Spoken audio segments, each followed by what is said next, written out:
ஏன்னா தேவன் எப்போ நல்லவருங்க. அவரை நம்பி இருக்கும்போது அவர் செய்கிற நன்மையை ஒரு நாளும் நம்ம நினைக்க தான் முடியுமே, மறக்க முடியாது.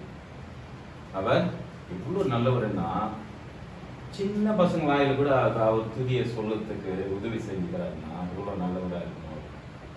சின்ன பசங்க ஒன்றுமே தெரியாது, அவங்களுக்கு என்னன்னு தெரியும், ஒன்றுமே தெரியாது. ஆனாலும் கூட அவரை துதிக்கும்படியான அந்த நாவில் அவர் வச்சுக்கிறார் அந்த வல்லமை. அவரை போற்றும்படியான, அவரை வணங்கும்படியான, அவர் தான் தெய்வம். இந்த உலகத்துல சொல்லிக்கொள்ள அவர் ஒருவரே தெய்வம் என்று சொல்லிக்கொள்ள அவர் ஒருவரே நல்லவராக இருக்கிறார். ஏன்னா யாருன்னா அந்த உலகத்துல பார்த்தோம்னா நல்லங்கன்னு பார்த்தோம்னா யாருமே இல்லை.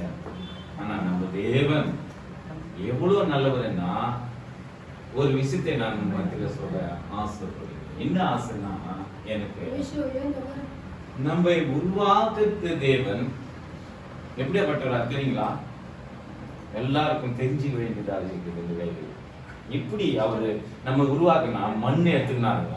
எப்படி மண் எடுத்துக்கின்னு மண்ணுக்கு எப்படி மண்ணை எடுத்து தம் கையில எடுத்து அவர் சுவாசத்தை ஊதினாராம். அப்ப மனுஷன் என்ன ஆனாங்க? ஜீவாத்மானா. அப்ப பாருங்க, மனுஷனே எவ்வளவு அருமையா படிச்சாரு. அந்த படைச்ச விதமே அவருக்கு எவ்வளவு, அது செய்ய முடியுமா? உன்னால என்னால முடியுமா? யாருனாலும் முடியாது. ஆனா அவர் செய்ய முடியும்னு என்ன பண்ணாருன்னா, மண்ணு பிசிஞ்சியாதான் ஒரு ஒரு குயவன் கையில் போனோம்னா ஒரு பானையை உருவாக்கலாம், இல்ல ஒரு சொப்பை உருவாக்கலாம், இல்ல கட்டிக்கு சின்ன சின்ன நம்ம அகிலை உருவாக்கலாம். இன்னும் சொல்லணும்னா சின்ன மொடாவை உருவாக்கலாம். இன்னும் சொல்லணும்னா சின்னதான அந்த காலத்துல நம்ம பார்க்கும்போது என்ன பண்ணுவாங்க, வீட்டுல என்ன இருக்குங்க, உரை மாதிரி இருக்கு இல்லைங்களா, அதே உருவாக்கலாம். இப்படி எல்லாமே தயார் பண்ணது யார் கையில் இருந்தா? ஒரு யார் கையில் இருக்குது? குயவன் கை. குயவன்னா அங்க என்ன சொல்லுவாங்க, கொசவர்னு சொல்லுவாங்க இல்லைங்களா, பாட் மேக்கர். அப்ப பார்க்கும்போது அவரு தான் என்ன பண்ணுவாருங்க, அவரு இஷ்டம் போல செய்வாருங்க. அவர் கையில போயிட்டாவே அவர் என்ன செய்யறாருன்னு அவருக்கு தான் தெரியும். அது மாதிரி நீங்க எல்லாம் கூட அவர் கையில நம்ம ஒப்பு கொடுக்கணும்னு சொல்றாங்க. ஏன் ஒப்பு கொடுக்கணும்னா, அவர் நம்ம என்ன பண்ணியிருக்கிறாராம், நம்ம சங்கீதத்துல 100ல வாசிச்சோம், அவர் நம்ம என்ன பண்ணாராம், உண்டாக்கினார் என்று வேதத்துல நமக்கு சொல்லப்பட்டு இருக்குது. நாம எல்லாம் எப்படியா பட்டுக்கலாம்? உன்னை வாசிங்க, அந்த வசனத்தை வாசிக்கலாம் பாருங்க. அவரே தேவன் என்று அறிந்து கொள்ளுங்கள். அவரே தேவன் என்று அறிந்து கொள்ளுங்கள். நம்மை சங்கீதம் 100 பாருங்க, யெகோவா దేవుడని இங்க இப்ப பேசக்கூடாது மேடம். యెహోవా దేవుడని తెలుసుకొనుడి, ఆయన మనలను పుట్టించెను, మనమంతా ఆయన వారము. பாத்தீங்களா எவ்வளவு நல்லதான வார்த்தை. அப்புறம் கர்த்தரே தேவன் என்று அறியுங்கள், நாம் அல்ல அவரே நம்மை உண்டாக்கினாரா. எல்லாரும் யார் உண்டாக்கினாரா? பாத்தீங்களா எவ்வளவு அருமையா சொல்லப்பட்ட வாசனம். நம்மை உண்டாக்கின தேவனத்துல நீங்க நானும் சேர்ந்திருக்கிறது ரொம்ப சந்தோஷமான விஷயம். இது யாருக்குன்னா கிடைக்கும்னா, அது அவரு நம்பி இருக்கிறவங்களுக்கு தான் கிடைக்கும், இல்லைன்னா யாருக்கும் கிடைக்காது. ஒன்னா சங்கீதத்துல 27:10 வாசிங்க. அதுல என்ன சொல்ற பாருங்க, 27:10 வாசிங்க. இப்போ சங்கீதம் 27:10. என் தகப்பனும் என் தாயும் என்னை கைவிட்டாலும் கர்த்தர் என்னை சேர்த்துக் கொள்வார். பாத்தீங்களா, ஒருவேளை தகப்பனும், ஒருவேளை தாயும், ஒருவேளை அண்ணனும், ஒருவேளை தங்கச்சி, ஒருவேளை தம்பி, ஒருவேளை இன்னும் இருக்கிற சொந்த பந்தம் எல்லாரும் நம்மளை கைவிட்டுடலாம். ஆனா கர்த்தரோ என்ன பண்றாராம், அவரே நம்மை சேர்த்துக் கொள்கிறாராம். எவ்வளவு அருமையான தேவன் நம்ம தேவன். அவர் சேர்த்துக்கிறாருன்னா இவ்வளவு இருக்கணுங்க. யாரா சேர்த்துவாங்களா? வயசான காலத்துல, இந்த காலத்துல பார்க்கும்போது நமக்கு பாரமா இருக்கிறாங்க நம்ம தாய் தகப்பன் என்று ஹாஸ்டல்ல சேர்க்கிறாங்க, இல்ல கட்டிக்கு எடுத்துன்னு போய் எங்க சேர்க்கிறாங்க, ஆனா அது ஹாஸ்டல்ல எடுத்துன்னு போயிட்டு விட்டு வந்துடுறாங்களாம். ஒருத்தர் என்ன பண்ணாங்கன்னா 3 நாள் வரைக்கும் அந்த அம்மா பஸ் ஸ்டாண்ட் எடுத்துன்னு போயிட்டு நீ இங்கே உட்காந்துருமான்னு சொல்லிட்டு அங்க உட்கார வச்சுட்டு என்ன பண்ணிருக்காராம், விட்டுட்டு வந்துட்டாராம். அந்த மகள் நெஞ்சுங்கிறான். ஒரு வாட்ஸ்அப்ல நான் பார்த்தேன், யூடியூப்ல. நான் அந்த அம்மா மழை பெஞ்சு நிற்குது, ஒவ்வொரு மழை பெஞ்சு நிற்குது. அந்த அம்மா கேட்குறாங்க, என்னம்மா இங்கே இவ்வளோ மழை பெஞ்சு நிற்குது, நீ என்னத்துக்குமா உட்காந்துக்கிறேன்னா, என் மகன் விட்டு போய்க்கிறான், வருவான்னு நான் காத்துக்கிறேன். பாருங்க, நம்பினவங்க கூட கையை விட்டுடலாம், ஆனா நம்பினவர் நம்ம என்ன பண்ண மாட்டாராம், தாயும் தகப்பனும் உங்களை கைவிட்டாலும் நான் என்ன பண்ண மாட்டேன், உங்களை கைவிட மாட்டேன். அவர் கைவிடாத தேவன். அந்த தேவனே நீங்க நான் அறிந்து கொள்றது இவ்வளவு பெரிதான விசேஷம். நம்ம இப்போ இந்த வேலையில நம்ம எல்லாம் இருப்போம்னால் அவருடைய கிருபை, அவருடைய தயவு, அவருடைய இரக்கம் தான் நம்ம என்ன பண்ணிருக்குது, இங்க உட்கார வச்சிருக்குது. சாதாரணமா யாரும் உட்கார முடியாது. காரணம் ஏதோ ஒரு வேலை இருக்குது எல்லாருக்கும். இதுகளே எல்லாருக்கும். அந்த சின்ன பசங்களை கேட்டா கூட எனக்கு ஹோம்ஒர்க் ஏதணும்னு வாங்க இருக்கு இல்லம்மா, ஓகேவா? அந்த பாப்பா பார்த்தா நான் ஏதோ ஒன்று படிக்க பாருங்க, புக்கு பாருங்க, எவ்வளோ இன்ட்ரெஸ்டா அதே ஒன்றும் தெரிந்தே இல்லையோ எது பார்த்து அதை இதை பண்ணிக்கிறது. சங்கீதம் 91 சொல்ல சொன்னா அந்த பசங்களை கட கட கட கட சொல்றாங்க. நான் பார்த்துருக்கிறேன், பிரதர் எடுத்தாருங்க இல்லைங்களா? சங்கீதம் 91 முதலாம் வசனம் ஆரம்பிச்சா முடிவு வரைக்கும் சொல்றதுக்கு ஆனால் முடியும். பிரதர் ஒரு பைபிள் ஸ்டைல ஒன்று சொன்னாருங்க, உங்களுக்கு எல்லாருக்கும் ஞாபகம் இருக்கணும். ஆதியாமத்திலிருந்து என்ன பண்ணோம், வெளிப்பத்து வரைக்கும் நீங்க என்ன பண்ணோம், அதை மனப்பாடமா சொல்லி கொண்டு உங்களுக்கு இதுதான் ஹோம்ஒர்க்னு சொல்லி எத்தனை பேர் நம்ம ட்ரை பண்றோமோ தெரியல. காரணம், நாம் ட்ரை பண்ணா தேவன் ஒரு 10 செல்போன்ல எத்தனை இது இருக்குதுங்க, நம்பருக்கா எத்தனை நம்பர் இருக்குதுங்க செல்போன்ல? ஒரு போனுக்கு எத்தனை நம்பர்? 10 நம்பர் மாறி மாறி மாறி எல்லாருக்கும் இருக்குது. அந்த 10 நம்பர் நம்ம குடிச்சிங்களா இருந்தா நம்ம என்ன பண்றோம், மனப்பாடமா பண்ணிடுறோம். அப்போ வேதம் தேவன் கொடுத்தது, அதை நம்ம குடிச்சு மாறி இருந்தா நீ என்ன பண்ணுவான், நீங்க நானும் அதை மனப்பாடம் பண்ணதுக்கு நம்மளால முடியும். சங்கீதம் 23 மனப்பாடம் பண்ணுங்கன்னா படிச்சுக்கிறாங்க சிஸ்டர், மற்றவங்க பண்ணியிருக்கிறோம், கொஞ்சம் பேர் பண்ணினே இருக்கிறோம். காரணம், தேவன் மேல இருக்கிற அன்பு தான், தேவன் மேல இருக்கிற பாசம் தான். அந்த பாசத்தினால நம்ம அழைச்சிருக்கிறாரு. ஏன் அவரு ஒரு ஊர்ல ஒருத்தர் இருந்தாருங்களாம், ஒரு டிரைவருக்கு ஒரு புள்ள இருந்தாருங்களாம். நல்லா கவனிங்க, டிரைவர் பார்த்து சொன்ன சிஸ்டருக்கு தெரியும், அதனால சொல்றேன். டிரைவருடைய புள்ளும் அங்க இருக்கிற எல்லாரும் பஸ்ல ஏறின்னு போயினே இருந்தாங்களாம். சின்ன பையங்க, ஒன்றும் பெரிய ரொம்ப வயசு இல்லை. அவர் புள்ளையும் அவர் அந்த டிரைவரும் இருக்கிறாங்க. ஆனா எல்லாருக்கும் அந்த டிரைவர் புள்ளன்னு அவருக்கு தெரியாது.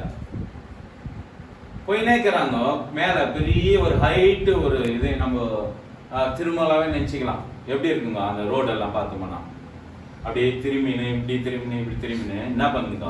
அங்க நான் போயிருக்கிறதுனால எனக்கு தெரியும். இல்ல இன்னும் ஊட்டியை பார்த்தோம்னா என்ன இருக்குங்க, அந்த அங்க கூட பெரிய காட்டு இருக்கும், வளைவு இருக்கும். அதே நேரத்துல பழநேர் மேல ஏறி போகும்போது கூட அங்க என்ன இருக்குதுங்க, வண்டியே போக முடியாது, நிதானமா போயிருக்குங்க எல்லாரும். ஏன் தெரியுமா, ரொம்ப ஹைட்டா இருக்கிறதுனால என்ன ஆகுதுங்க, வண்டி மேல இருந்து பார்த்தோம்னா ரொம்ப பயம் வரும். அப்படி இங்க பாருங்க, கவனிங்க. அப்போ என்ன ஆகுதுன்னா, இந்த தகப்பன் பஸ் டிரைவரா இருக்கிறாருங்கோ. அந்த பஸ் டிரைவருக்கு பிள்ளையா யாரு இருக்காங்க, சின்ன பையன் இருக்கிறாங்க. எல்லாருக்கும் பயம் வந்துச்சு, அந்த எவ்வளவு ஹைட்டா இருக்கிறது, நம்ம என்ன பண்ணணும், இந்த ஹைட்டா இருக்கிற பஸ்ஸுக்குள்ள இது வளைவாக்குதுன்னு பயந்து போயிருக்கிறாங்க. எல்லாரும் பயந்து இருக்கும் போது போய் அந்த சின்ன பையனை கேட்டாங்களாம்.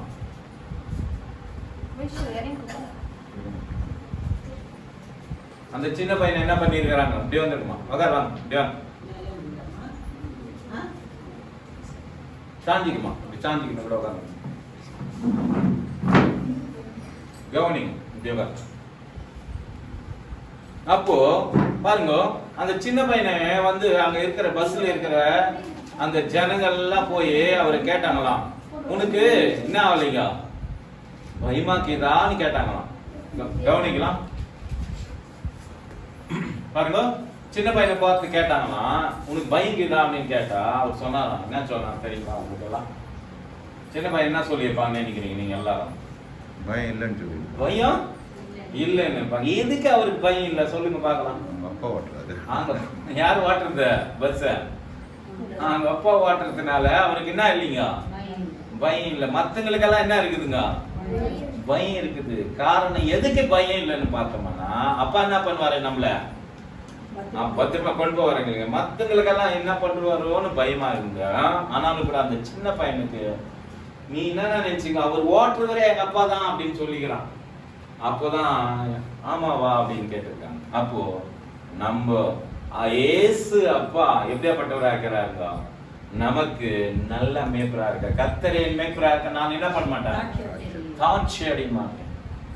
எவ்வளவு நல்ல தேவன்! அவருக்குள்ள நம்ம போகும் போது, அவருக்குள்ள நம்ம இருக்கும் போது, அவரே நம்ம தேவன் என்று நம்ம நம்பும் போது, அவர் என்ன பண்றாருன்னா, ஒரு நாள் மட்டும் இல்ல, 366வது நாள்ல கூட சொல்றாருங்க. எத்தனை நாளுங்க? நான் சொல்ல தப்பா ரைட்டா? 365 நாள் ஒரு வருஷம். 366வது நாள் வந்தாலும் என்ன சொல்றாருங்க ஒரு வார்த்தை? நீ எப்பவுமே என்ன பண்ணாத, பயப்படாத என்றுதான் சொல்றாருங்க. நம்ம அப்பா அவ்வளவு பெரியவரா இருக்கிறார். அதனால நீங்க எதுக்கும் நீங்க என்ன பண்ணக்கூடாதுங்க? கவலைப்படக்கூடாது, பயமும் படக்கூடாது. பயப்படுத்தினால நமக்கு என்ன வருங்க? வேதனை, கஷ்டம், துன்பம், பாதை இதுதான் வருமே. காணி நம்ம அப்பா இருக்கிறார் என்று நம்ம நினைச்சிட்டோம்னா நம்ம என்ன பண்றோம்? சின்ன பையன் பாருங்க எவ்வளவு விசுவாசம், அவங்க அப்பா மேல நம்பிக்கை. அது மாதிரி நீ நானும் நம்ம அப்பாவாக இயேசு கிறிஸ்து மேல நாம் நம்பிக்கை உள்ளதா இருக்கும் போது அவர் என்ன பண்றாருங்களா? நம்மளை சரியான பாதையில் நடத்துவாரா? நடத்துவாருங்களா? நடத்துவாரு. ஏன் நடத்துவார் சொல்லுங்க? உங்களுக்கு சின்ன மாதிரி போதனை பண்ண வேண்டியதா இருக்கு.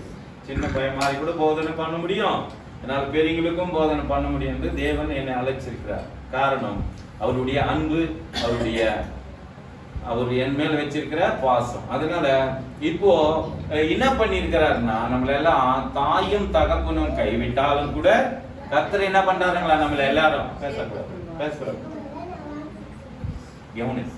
நம்ம என்ன பண்ணோம்? கர்த்தர் என்ன பண்றாருங்க? சேர்த்து கொள்கிறார். எல்லாரும் நம்ம கைவிடும் போது அவரை நம்ம சேர்த்துக் கொள்கிறார். அருமையான தேவனுடைய பிள்ளைகளா இருக்கிற உங்களுக்கு நான் சொல்ல வேண்டிய இப்போ இன்னொருத்தர் கருத்தை பார்க்கலாம். ஒருத்தர் நம்ம பைபிள்ல வாசிச்சோம். எத்தனை அதிகாரம் வாசித்தோம்னா சங்கீதம் 37 முதலாம் வசனத்தை வாசிக்கலாம் பாருங்க.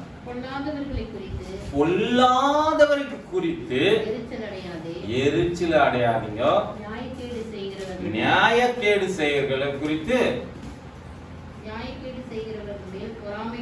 நியாயக்கேடு செய்ய மேல நம்ம என்ன பண்ணக்கூடாதான்? பொறாமை கொள்ளாத. அப்போ நம்ம நியாயமே இல்லாத இடத்துல அங்க நம்ம என்ன பண்ணக்கூடாது? எரிச்சல் அடக்கூடாது, நம்ம அதை பொறாமைப்படக்கூடாது என்று இங்க வேதம் சொல்லுகிறது. அப்போ யாரெல்லாம் பொறாமைப்படுவாங்க சொல்லுங்க பார்க்கலாம். முடிஞ்சா நம்ம எரிச்சல் அடித்து யாரு மூலியமானா நம்மளுக்கு எதிரியா இருக்கிற மேல நம்ம எரிச்சல் அடிக்கிறோம். ஒரு சில நேரத்துல நாங்க பார்த்தோம்னா இந்த உலகத்துல எல்லாரும் எரிச்சலும் கோபம் வந்தா என்ன ஆகுதுங்க? எரிச்சல் வருது. எரிச்சல் வந்தா ஒரு அட்வர்டைஸ்மெண்ட்ல கூட பார்த்தோம்னா என்ன சொல்றாங்க? பசி வரும்போது என்ன தெரியுதுங்க? கோபம் வருது. பாத்தீங்களா? நீங்க ஸ்வீட் எடுத்து கொண்டாடுன்னு சொல்றாங்க. அப்ப பார்க்கும்போது எதுக்காக நான் இது சொல்ல வரேன்னா, நம்ம ஞாபகம் பத்திக்கிறதுக்காக நல்ல ஒரு அட்வர்டைஸ்மெண்ட் தான். காரணம் அதுல நல்ல கருத்து இருக்கிறதுக்காக நான் அதை யூஸ் பண்ண வேண்டியதா இருக்கிறது. ஏன்? அப்போ கோபம் படுத்தினால எரிச்சலும், அதே நேரத்துல சொல்றாங்க டாக்டர் கூட நீ ரொம்ப கோபப்படக்கூடாதுன்றாங்க. கோபப்படுத்தினால என்ன ரத்தம் என்ன ஆகுதுங்க? பிபி அதிகமாகுதுன்னு சொல்றாங்க. அதனால நம்ம ஆரோக்கியம் கூட என்ன ஆகுதுங்க? கெட்டு போகுதுங்க. கொஞ்சம் சாந்தமா இருங்க அப்படின்னு சொல்றாங்க. அப்ப இந்த வசனத்திலே பார்க்கணும், சாந்தம் உள்ளவர்கள் பூமியை என்ன பண்ணுவாங்களாம்? ரொம்ப நாள் வாய முடியும் அப்படின்னு சொல்லுது பைபிள்ல. ரொம்ப நாள் நம்ம சாந்தமா இருக்கும்போது, எதைக்கும் நம்ம சாந்தமா இருக்கும்போது நம்ம பிள்ளைங்க மேல நம்ம சாந்தம். அதனால தான் உங்க பிள்ளைகள் கோபத்தை என்ன பண்ணாதீங்க. நம்ம எபேசியர் 6ஆம் அதிகாரத்தை பார்க்கும்போது ஆண்கள் கோபத்தை என்ன பண்ணக்கூடாது? கோபத்தை எரிச்சலே உண்டாக்காத இருங்க. ஒன்னு வாசிக்கல பாருங்க. 6:6 எபேசியர் 6:6 வாசிக்கலாம்.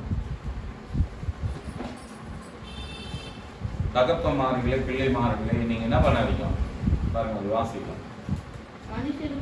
மனுஷனுக்கு பிரியமா இருக்க விரும்புகிறவர் பார்வைக்கு ஊழியம் செய்யாமல் பாயிண்ட் வருது பாருங்க. 6:6 தாயின் தகப்பனை கனம் பண்ணு. அப்புறம் அது பாருங்க அந்த வசனம் பிள்ளைகளே. எத்தனை வசனம் சிஸ்டர்? 1ஆம் வசனம். 6 எபேசியர் 6ஆம் அதிகாரம் 1ஆம் வசனம். வாசிங்க. பிள்ளைகளே உங்கள் பெற்றோருக்கு யாருக்குள்ள? கர்த்தருக்குள்ள நம்ம கீழ்ப்படியணும். பாருங்க, இதுதானே பாத்தீங்களா? கர்த்தருக்குள்ள நம்ம என்ன பண்ணணும்? பிள்ளைகளுக்கு நம்ம கீழ்ப்படியணும். அப்புறம் பாத்தீங்களா, உனக்கு நன்மை உண்டாகும்படி பூமியிலே உன் வாழ்நாள் நீடித்து இருப்பதற்கு உன் தகப்பனையும் உன் தாயையும் கனம் பண்ணணுமா? பாத்தீங்க நம்ம என்று என்பது வாக்குத்தத்தம் உள்ள முதலாம் கற்பனை. பாருங்க, தாயும் தகப்பனையும் நம்ம என்ன பண்ணணும்னா கனம் பண்ணணும். எப்படி இருந்தாலும் அவங்களை நம்ம நேசிக்கணும். இதுதான் கனம் பண்ணதுன்னா என்னங்க? அவங்களை எப்படியாவது காப்பாற்றணும், எப்படியாவது அவங்களை அன்புல சொல்லணும். அவங்களே நமக்கு இது பண்ணாங்க, பிள்ளைகளுக்கு சொன்னாங்க. அப்புறம் பாருங்க இன்னும் கேளு, பிதாக்களே. அப்ப பாருங்க, தகப்பன்மார்களே நீங்களும் உங்கள் பிள்ளைகளை கோபப்படுத்த கூடாது. பாத்தீங்களா, இவ்வளவு நல்ல வார்த்தை. கர்த்தருக்கு ஏற்ற சிட்சையிலும் போதனையிலும் அவர்களை வளர்ப்பீராக. பாத்தீங்களா, நம்ம என்ன பண்ணணுமா? அவங்களை சிட்சையிலும் போதனையிலும் அவரை என்ன பண்ணணும்? வளர்க்கணும். எதுல வளர்க்கணும்? கர்த்தருக்குள்ள நம்ம வளர்க்க வேண்டியதா இருக்கிறது. காரணம் எதனாலன்னா, நாம் கர்த்தருக்குள்ள நம்ம என்ன பண்ணணும்னா அவர்களை வளர்க்க வேண்டியதா இருக்கிறது, புத்தி சொல்ல வேண்டியதா இருக்கிறது கர்த்தருக்குள்ள. அப்படின்னு பார்க்கும்போது தாயின் தகப்பனை நம்ம கனம் பண்ணும்போது நம் ஆயுஷ் நாட்கள் பெறுகிறது. காரணம், பிள்ளைகள் இப்படி பண்ணணும். தகப்பமார்கள் பிள்ளைகளுக்கு என்ன பண்ணக்கூடாது? கோபத்தை உருவாக்க கூடாது என்று வேதத்துல தான் நமக்கு சொல்லப்பட்டு. யாருன்னா இந்த வார்த்தை சொல்லியிருக்காங்களா? நீங்க கவனிச்சு பாருங்க. யாரும் சொல்லிக்கிறாங்களா இது வரைக்கும்? நீ ஏதோ சொல்லிட்டு போ, நான் ஏதோ கேட்கறாங்க தான். அம்மா அப்பாவும் பிள்ளைங்க கேட்கறதுல பேச்சு. பிள்ளைங்களை பார்த்தா அப்பா அம்மாவுக்கு பிடிக்கிறது இல்லை. காரணம், ஒருத்தருக்கு ஒருத்தர் நேசிக்கிறதாங்க. தன்னைத்தான் நேசிக்கிறவங்க யாரும் இல்லைங்க. அதனால தான் என்ன பண்றாங்க? அவங்க வயலே போய் நிற்கிறாங்க. இது சரி பண்ணதுக்கு என்ன பண்ணாருன்னா, நம்ம ஆண்டவராக இயேசு கிறிஸ்து நமக்கு அவருடைய போதனைகளை நமக்கு கொடுத்து நம்ம என்ன பண்றாருன்னா, அவர் சிச்சையில, அவருடைய போதனையில, அவருடைய கற்பனையில நம்மள என்ன பண்றாருன்னா சிச்சித்து வழங்கு என்று நமக்கு கத்து கொடுக்கிறார். ஒரு குடும்பத்தில் இருக்கணும்னா ஒரு தாயும் தகப்பனும் பிள்ளைகளும் எல்லாரும் இருக்கிற ஒரு குடும்பத்துல எல்லாரும் இருக்கிறோம் இல்லைங்களா? ஒரு அப்பா இருக்கிறாங்க, ஒருவேளை அப்பா இல்லாத இருக்கலாம், ஒரு அம்மா இருக்கலாம், ஒரு பிள்ளைகளை இருக்கலாம், இல்ல மருமகள் இருக்கலாம், இல்ல மாமியாரா இருக்கலாம். எல்லாருக்கும் நம்ம என்ன பண்ணா அன்பு காட்டுறவங்களா இருக்க வேண்டியது. அப்ப அன்பு காட்டும் போது எப்படியாப்பட்டவங்களும் கீழ்ப்படுவாங்க. ஒரு நாய்க்கு ஒரு அன்பு காட்டிடுங்க, ஒரு என்ன ஒரு வேளை சாப்பாடு போட்ட என்ன பண்ணுங்க, திரும்ப பின்னாலேயே சுத்தி வரும். அது என்ன அன்புன்னு பார்த்தோம்னா, உலகத்தின்படி பார்த்தோம்னா ஒருவேளை என்ன பண்றது, அந்த சாப்பாடு போட்டதுக்கு அதை வாழாட்டி கொண்டு என்ன பண்ணுங்க, சுத்தி உன் பின்னால் இன்னொரு வேலை போடுவியான்னு பார்க்க. அப்போ நம்ம தகப்பன் தாயும் நம்மளை எவ்வளோ அருமையா வளர்த்து ஒரு பெரிய அளவை ஆக்கி நம்ம என்ன பண்ணியிருக்கிறாங்க வச்சிருக்கிறாங்கன்னா, அவங்களுக்கு விசுவாசம் உள்ளவங்களா இருக்கணும், நம்பிக்கை உள்ளவங்களா இருக்கணும். அதே நேரத்தில் அவங்க சொல்லத்துக்கு கூட ஒரு சில நேரத்துல நாம் கீழ்ப்படிந்துதான் நடக்கணும். கர்த்தருக்குள்ள நீங்க கீழ்ப்பட வேண்டியதா இருக்குது. அதனால உங்கள் ஆயுசு என்ன ஆகுங்க, பெருகும். ஆயுசு இருக்கணுமான்னா நீங்க தாய் தகப்பன் எப்படியாப்பட்டங்களா இருந்தாலும் அவங்க என்ன பண்ணணும், அவங்க கீழ்ப்படி நடக்கணும். அதே நேரத்துல பிள்ளைகளுக்கு நம்ம தகப்பனா இருக்கும்போது, தாயா இருக்கும்போது அவங்களை கோபமுற்றாதபடி நாம் நடந்து கொள்ள. ஏன்னா கர்த்தர் பிரமாணத்தை நமக்கு கொடுத்திருக்கிறார். உன்னை போல் உன் பிள்ளைனை என்ன பண்ணணுமா, நேசிக்கணும். அப்ப நேசிக்கிறதுனாவே உனக்கு உன் தேவனாக்க நீ நேசிக்கிற என்று சொல்லிட்டா, உங்களுக்கு கண்டிருக்கிற சகோதரத்திலே அன்பு கூறாதவன் காணாத இருக்கிற தேவனத்தில் எப்படி அன்பு கூறுவாயாக. அப்ப பார்த்துமானா சகோதரனாகட்டும் சகோதரி ஆகட்டும், நம்ம எதிர்க்கிற இடத்துல நம்ம அன்பு கூற வேண்டியதா இருக்குது. அன்பு கூர்ந்தாதான். அன்பு யாருனால உண்டானது, அது தேவனாலே உண்டானது. அந்த அன்பு தான் உன்னை என்னையும் அழிக்க கொடுத்து. நீ பேசுற வார்த்தைகள் எல்லாவற்றிலும் அன்பாவே இருக்க வேண்டியதா இருக்கு. அந்த அன்பின் பிரமாணத்தை கொடுத்தனால்தான் நாம இங்க உட்கார்ந்துருக்கோம். 37 சங்கீதம் அதுல இருந்து விட்டத்துல படிக்கும் பாருங்க. அவர் புல்லை போல செலுத்து பாருங்க, புல்லை போல சீக்கிரமா அறுப்புண்டு பசு முன்னை போல் வாடி போவாங்க. ஒருவேளை நீ கேட்காது போனா இந்த புல்லு எப்படி வளர்ந்து அது எப்படி வாடி போகுது அது போல இருக்கும் அப்படின்னு சொல்றாங்க. அப்போ தாய் தகப்பனுக்கு நம்ம என்ன பண்ணோம், எப்பவுமே அவங்கள கீழ் பண்ணணும். அதே நேரத்துல தாயும் தகப்பனா இருக்கிறவங்க நாமும் பிள்ளைகளுக்கு கோவமூட்டாதவங்களா இருக்கணும். இது ரெண்டும் நம்ம கத்துக்கணுமானா நம்ம குடும்பம் எவ்வளவு சமாதானம். அதனால்தான் சங்கீதம் 128 நம்ம வாசிக்கும் போது இதோ நீ கர்த்தரால நீ ஆசீர்வதிக்கப்பட்டவங்களே அப்படின்னு சொல்றாங்க. அப்போ கர்த்தரால நம்ம ஆசீர்வதிக்கப்பட்டவங்களா இருக்கணும்னா நாம் இந்த பிரமாணங்களை நாம் என்ன பண்ணோம், நிறைவேற்றுங்களா இருக்க வேண்டியதா இருக்கு. கீழே வாசிங்க சிஸ்டர், விட்டுட்டு பாருங்க. கர்த்தரை நம்பி நீ நன்மை செய்ய முடியும். வேற எந்த நம்பிக்கையும் நம்ம வாழ்க்கையில யாருன்னா இந்த உலகத்துல நல்லது செய்யணும்னா கர்த்தரை நம்பினால்தான் செய்ய முடியும். ஏன்னா பூமியில அவர் ஒருவர் தான் நல்லவரா சுட்டித்து இருந்தார் என்று பைபிள்ல நமக்கு சொல்லப்படுது. அப்போ அவர் ஒருவரை என்ன பண்றாருன்னா நல்லதை கத்து கொடுக்கிறாருங்க. எப்படி தீமை செய்திகளை கூட உங்க கண்ணத்தை என்ன திரும்பி காட்டுறாரு பாத்தீங்களா? இவ்வளவு நல்ல தெய்வம் நம்ம தெய்வம். அவரு உங்களை சத்துருக்களை நீங்க என்ன பண்ணுங்க, சிநேகிங்கள். உங்களே சிநேகிங்களே நீங்க சிநேகித்தா உங்களுக்கு என்ன கிடைக்கும், செஞ்சீங்களுக்கே நீங்க செஞ்சீங்கன்னா என்ன லாபம்ன்றாங்க. அப்போ நம்மளை அன்பு கூறுங்கிற இடத்துல அன்புக்கு வந்தா ஒன்னும் பிரயோஜனம் இல்லை. நம்மளை பகைக்கிற இடத்துல என்ன பண்ண சொல்றாரு, அன்பை செலுத்த சொல்றாரு. கீழே வாசிங்க. தேசத்தின் குடியிருந்து சத்தியத்தை மேந்தி கொள்ளலாமா. நம்ம சத்தியத்தை என்ன பண்ணணும்னா ரொம்ப மேஞ்சிக்கணும். அப்ப மேஞ்சிக்கணும்னா நல்ல புல்லுள்ள இடங்களை அப்போ நானே நல்ல மேய்ப்பர் என்று சொல்றாங்க நம்ம ஆண்டவராக இயேசு கிறிஸ்து. என் ஆடுகள் என் சத்தத்தை என்ன பண்ணும், கேட்கும். அது என்ன பண்ணாதுங்க, நான் எங்க இருக்கிறேன் என்று அது என்ன பண்ணுங்க, தேடி வந்து அதை கேட்கும் என்று சொல்றாங்க. அவரு நல்ல வார்த்தை, ஆதியில வார்த்தை இருந்தது, அந்த வார்த்தை தேவனத்தில் இருந்தது, அந்த வார்த்தையா தேவனா இருந்தாரு. நம்ம தேவன் எப்படியா இருக்கிறாருங்களா, அவர் வார்த்தையா இருக்கிறாரு. அந்த வார்த்தை உனக்குள்ள வந்து மாம்சமா வந்தது. அந்த மாம்சமான அந்த ஆவியோடு உண்மையோடு அவரை தொகுது கொள்ளுகிற யாராவது இருந்தா அவர் தேவன் என்ன பண்றாரா பார்க்கிறாரு, அவங்க உள்ளத்திலே வராரு. நம்ம பார்த்தோம். எனக்கு பயந்து நீங்களோ நீங்க உங்க உதடுனால என்ன பண்றீங்க, என்னை கனம் பண்றீங்க. ஆனா உங்க இதயமோ எனக்கு என்ன இருக்குங்க, தூரமா இருக்குது. இந்த மார்க் 6:7 நம்ம வாசிச்சோம். அப்ப பார்த்தோம்னா நம்ம தூரமா இருந்தோம்னா நமக்கு பிரயோஜனம் இல்லை. தேவனுக்கு நம்ம கிட்டி சேர வேண்டியதா இருக்குது. அதே நேரத்துல பேதுரு வாழ்க்கையில நம்ம பார்க்கும்போது அவர் ஒரு வார்த்தை சொல்றாருங்க. பேதுரு என்ன வார்த்தைன்னா 8ஆம் அதிகாரத்துல 38ஆம் வசனத்தை வாசிங்க பாருங்க. தேவனே மறிக்கிற நிலைமை 3வது நாளில தேவன் என்ன பண்றாரு, நான் எழுந்திருப்பேன் அப்படின்னு சொல்லும் போது உனக்கு அதெல்லாம் என்ன பண்ணக்கூடாது, செத்து போறேன்றாருங்க. இயேசு கிறிஸ்து வந்து நான் 3வது மறிக்க போகிறேன், உனக்கு தான் நான் சொல்றேன் அப்படின்னு சொல்றாங்க. சிசுருக்கு போதித்து ஆரம்பித்தாருன்னு கேட்கும். ஒன்னு வாசிங்க, மார்க்கு 8ஆம் அதிகாரம் 37 38 பாருங்க சிஸ்டர்.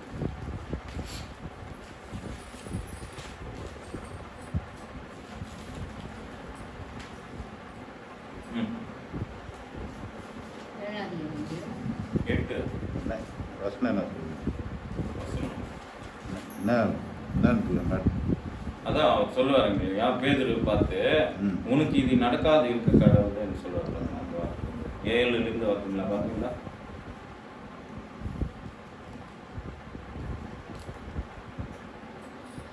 அவரு கண்டிப்பா இருக்கும். அவருக்கு அவரு நீ 31 படி 31 7